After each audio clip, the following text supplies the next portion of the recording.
Hi hello வணக்கம். எல்லாரும் எப்படி இருக்கிறீங்க? வாங்க சூப்பரான ஒரு வாழை மீன் தொக்கு செஞ்சுக்கலாம். பாருங்க எவ்வளோ பெரிய வாழை மீன், பாருங்க எவ்வளோ லென்த்துக்கு இருக்குன்னு. இது உயிரோடு இருக்கும்போது கிட்டத்தட்ட 1 கிலோ இருக்குங்க. இதை வந்து இப்போ நம்ம கருவாடை ரெடி பண்ணி எடுத்துருக்குது. பாருங்க முழு மீனாக இருக்கும்போது எப்படி வாழை மீன் எப்படி இருக்கும். நம்ம ஏற்கனவே இந்த வாழை மீன் குழம்பு செஞ்சு வீடியோ போட்டிருக்கிறோம்.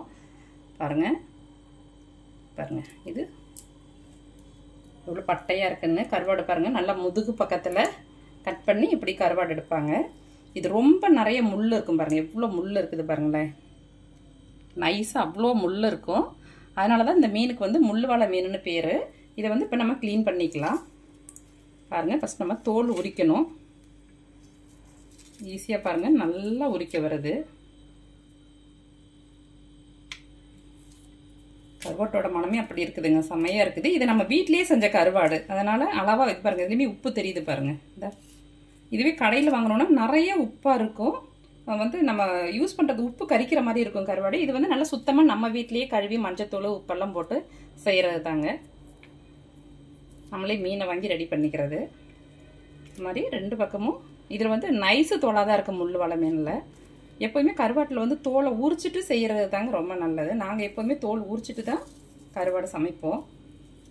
பாருங்கள் எவ்வளோ நல்லா உரிக்க வருதுன்னு. கடைசி வரைக்கும் உரிச்சிக்கலாம். அதே மாதிரி தலையை இப்படி தலைப்பகுதியை கட் பண்ணி அப்படியே எடுத்துக்கலாங்க. பாருங்கள் இது தலைப்பகுதி, அதையெல்லாம் நம்ம கட் பண்ணி வேஸ்ட்டு தாங்க, அதெல்லாம் போட்டுடலாம். பாருங்க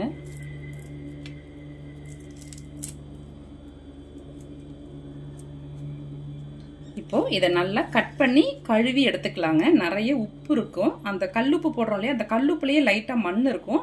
அதனால ஒரு 2-3 டைம் நல்லா கட் பண்ணிட்டு கழுவிக்கலாங்க. கழுவி எடுத்துட்டு வரேன். பாருங்க நல்லா சூப்பராக ரெடி பண்ணி எடுத்துகிட்டு வந்தாச்சு. எவ்வளோ நல்லா க்ளீனாக இருக்குன்னு.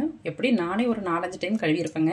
இங்கே கடையில் வாங்கின கருவாடுன்னா நல்லா கழுவி எடுத்துக்கோங்க. மண் உப்பு அதெல்லாம் இல்லாமல் நல்லா சுத்தமாக கழுவி எடுத்துக்கணும். அப்படி இருக்கட்டுங்க. அப்படி பாருங்கள் சாப்பாடு வச்சுக்கலாம். பாருங்கள் சூப்பராக ஒரு சிகப்பரிசினா இது கேரளா மட்டை அரிசி இல்லை, இது நம்ம ஊர்லேருந்து வாங்கிட்டு வந்ததுங்க. எங்கள் சின்ன மாமியார் கொடுத்தாங்க. இந்த கருப்பு கவுனி அரிசி வகையில் இது ஒரு வெரைட்டிங்க. நல்லா கைக்குத்தல் அரிசியாட்ட எவ்வளோ சூப்பராக இருக்கு பாருங்கள். இது நல்லா நான் 2-3 மணி நேரம் ஆச்சுங்க ஊற வச்சு. நம்ம அப்படியே குக்கரில் வச்சுக்கலாம். ஏன்னா இதில் நம்ம எப்போதுமே வடிக்கிறது தான். அப்போ வடிக்கிறதுக்கு எப்படி 1 மணி நேரம் 1.5 மணி நேரம் வேகுங்க. அதனால் இன்றைக்கி டக்குன்னு குக்கர்லேயே வச்சுக்கலான்னு. பாருங்கள் சூப்பராக ரெடியாச்சு. நம்ம அப்படியே 3 விசில் வச்சுக்கலாங்க. அப்படியே நம்ம சைடில் கருவாடு தொக்கு செஞ்சுக்கலாம். பாருங்கள் சட்டி வச்சு ஒரு 3 ஸ்பூனு எண்ணெய் சேர்த்துக்கலாம். பாருங்க எண்ணெய் காஞ்சிருச்சு. நம்ம 1/2 ஸ்பூனு கடுகு சேர்த்துக்கலாம். கடுகு நல்லா பொரிஞ்சு வரட்டும். பாருங்க கடுகு நல்லா பொரிஞ்சு வந்துருச்சு. இப்போ நம்ம கருவாட்டு குழம்புனா வெந்தயம் சேர்த்து வதக்குவோம். இது வந்து கடுகு சேர்த்து நம்ம தாளிச்சுக்கிறோம் தொக்குங்கிறதுனால. இப்போ வந்து பொடியாக நறுக்குனா 2 பெரிய வெங்காயமும் கருவேப்பிலையும் எடுத்துக்கலாம்.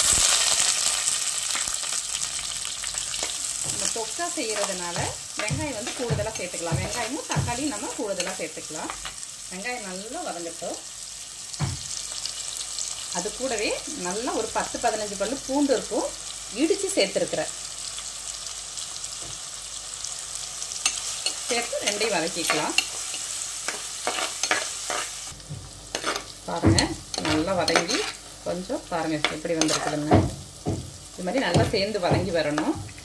இப்போ வந்து நம்ம பொடியாக நறுக்குன்னா ஒரு 3 தக்காளி சேர்த்துக்கலாம். எப்போதும் தக்காளி வதக்கிறதுக்கு வந்து நம்ம உப்பு சேர்ப்போம் இல்லையா. இப்போ வந்து நம்ம கருவாட்டு தொக்கு இந்த கருவாட்டு குழம்பெல்லாம் செய்யும் போது உப்பெல்லாம் அதிகம் சேர்க்கக்கூடாது. ஏன்னா இது தொக்குங்கிறதுனால நம்ம வந்து தண்ணியெல்லாம் நிறைய சேர்க்க மாட்டோம், திக்காக இருக்கும். இதில் கருவாட்டிலேயே உப்பு நிறையா இருக்கும். அதனால் நம்ம உப்பு எதுவுமே சேர்க்காம செஞ்சுக்கோங்க. அப்புறம் கடைசியாக டேஸ்ட் பார்த்துட்டு தக்காளி சேர்த்துக்கலாம். நல்லா தக்காளி வதங்கட்டும். நல்லா மேஷ் ஆகணும். தக்காளி நல்லா வதங்கி வரட்டும்.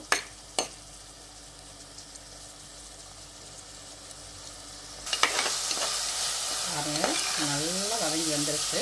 இப்போ நம்ம மசாலா சேர்த்துக்கலாம். அதுக்கு முன்னாடி அடுப்பை நல்லா சிம்மில் வச்சுக்கோங்க.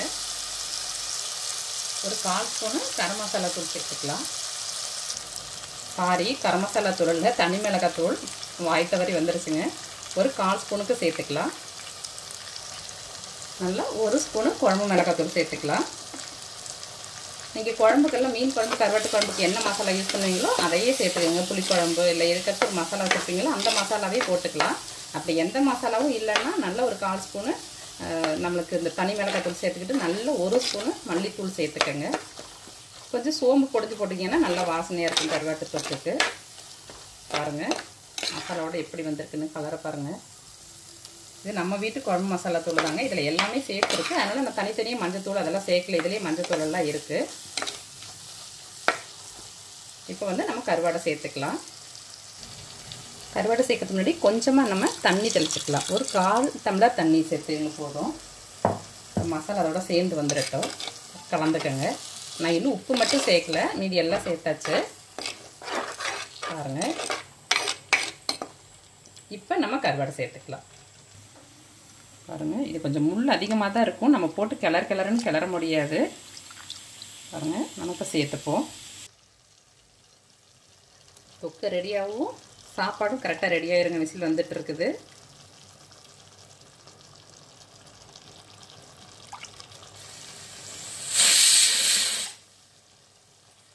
பாருங்கள் இவ்வளோ சூப்பரான கருவாடு. ஆனால் நிறைய முள் தாங்க இருக்குது. இது நல்லா பழக்கப்பட்டவங்க தான் சாப்பிட்லாம். ஆனால் இதில் என்ன ஸ்பெஷல்னால் நல்லா நீளமான முள்ளாக இருக்கும். எடுக்கிறதுக்கு வந்து ஈஸியாக இருக்கும். ஆனால் ரொம்ப நைஸாக இருக்கும். மற்ற மீனில் உள்ள மாதிரி இருக்காது. இந்த மீனில் கொஞ்சம் நைஸாக முள் இருக்கும். ஆனால் லென்த்தாக இருக்கும். பாருங்கள் நம்ம உடச்சிடாமல் மேலால் மசாலாவை எடுத்து விடலாம்.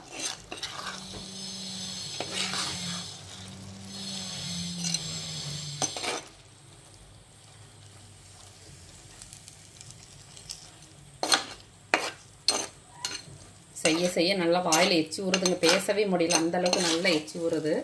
பாருங்கள் இது ஏற்கனவே உடஞ்சிட்டு தான் இருக்குது. நல்லா பெரிய பெரிய பீஸாகவே போட்டிருக்கிறோம். இதை வந்து தனியாக கத்தி வச்சு கட் பண்ண முடியாது, முள் நிறையா இருக்கிறதுனால. சாப்பாடு ரெடியாச்சு, நம்ம ஆஃப் பண்ணியாச்சு. அப்படியே ஒரு 2 நிமிஷம் இருக்கட்டுங்க. பாருங்கள் நல்லா சூப்பராக அப்படியே தொக்கை ரெடி ஆகிட்டு இருக்குதுங்க. நம்ம தண்ணி பாருங்கள் தெளிச்சது தான், ரொம்ப தண்ணி ஊற்றிடக்கூடாது. இதுதான் கரெக்டாக இருக்குது. போட்டு கருவாடை போட்டு உடச்சிடக்கூடாது. பாருங்கள் மேலெல்லாம் எவ்வளோ பெரிய முள்ளாக தெரியுது. பாருங்கள் எவ்வளோ பெரிய முள்ளுன்னு. ஆனால் இந்த கருவாடு முள்ளாக இருந்தாலும் அவ்வளோ டேஸ்ட்டாக இருக்குங்க. குழம்பு ரொம்ப நல்லாயிருக்கும். அதே மாதிரி மீன் குழம்பும் இது ரொம்ப நல்லாயிருக்கும். ஏன்னா முள் அதிகமாக எடுக்கிற மாதிரி இருக்கும். ஆனால் ரொம்ப நல்லாயிருக்கும் அந்த டேஸ்ட்டு. கடைசியாக உப்பெல்லாம் பார்த்துக்கங்க. உப்பு பார்த்துட்டு அதுக்கு தகுந்த மாதிரி நம்ம வந்து என்ன பண்ணலாம்னா உப்பு சேர்த்துக்கலாம். நம்ம வந்து வீட்லேயே செஞ்ச கருவாடுனால அளவாக உப்பு போட்டு தான் செஞ்சுருப்பாங்க. அதனால் உப்பு கரெக்டாக இருக்குங்க. நம்ம 4 டைம் கழுவிட்டோம் இல்லையா, அதனால் உப்பு கம்மியாக இருக்குது. நம்ம கொஞ்சமாக உப்பு சேர்த்துக்கலாம். காரம்லாம் கரெக்டாக இருக்குது. உப்பு மட்டும் கொஞ்சம் சேர்த்துக்கலாம். சேர்த்து கலந்துக்கலாம்.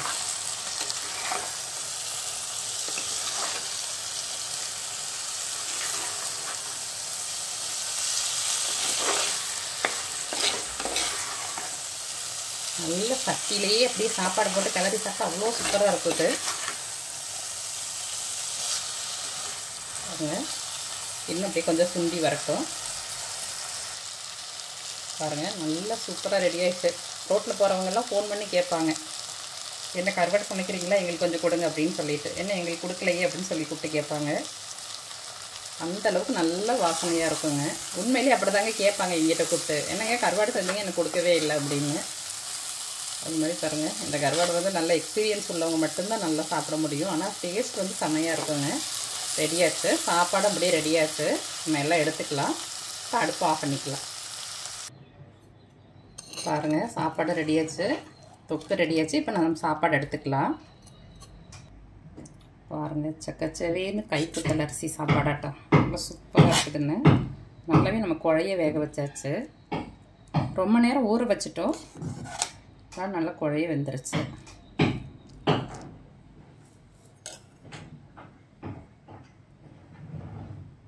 அப்படியே 2 முட்டையை வேக வச்சு